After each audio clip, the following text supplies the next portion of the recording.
আমিনা ঝুমা, আপনি বলেছেন আমার যখন থেকে নামাজ রোজা ফরজ হয়েছে তখন থেকে আদায় করা শুরু করেছি, কিন্তু বিভিন্ন সময় নামাজ কাজা হতো তা আদায় করিনি। রমজানে যে কয়টা রোজা অনিচ্ছাকৃত বাদ যেত তাও আদায় করিনি। এখন আমার বয়স 28।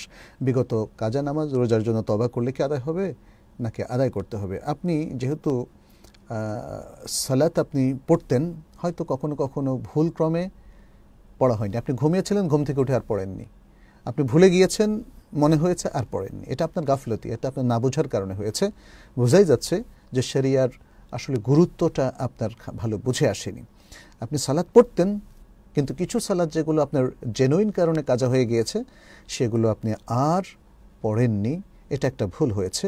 কিন্তু আপনার ইসলামের অবস্থান বা ইমানি অবস্থান এটা নড়চড় হয়নি। ফলে আপনার মাসিকের কারণে যে সমস্ত সিয়ামগুলো ভঙ্গ হয়েছে, যেগুলো আপনি এখনও আদায় করেনি, সেগুলো আপনাকে আদায় করতে হবে।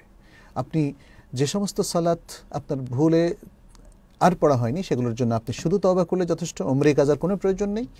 আর যে সমস্ত সিয়ামগুলো আপনি ইমানদার থাকা অবস্থায় মিস হয়েছে আপনার মাসিকের কারণে, সেগুলো আপনি এখন থেকে প্ল্যান করবেন যত দ্রুত সম্ভব সেগুলো আদায় করে ফেলবেন।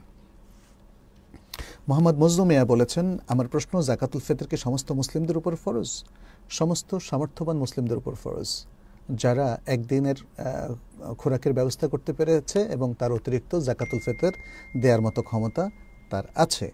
আপনি এরপর বলেছেন, পরিবারের সবাইকে কি আলাদা আলাদা করে যাকাতুল ফিতর আদায় করতে হবে নাকি পরিবারের পক্ষ থেকে একজন দিলেই হবে? না, সবাইকে আলাদা আলাদা করে দিতে হবে।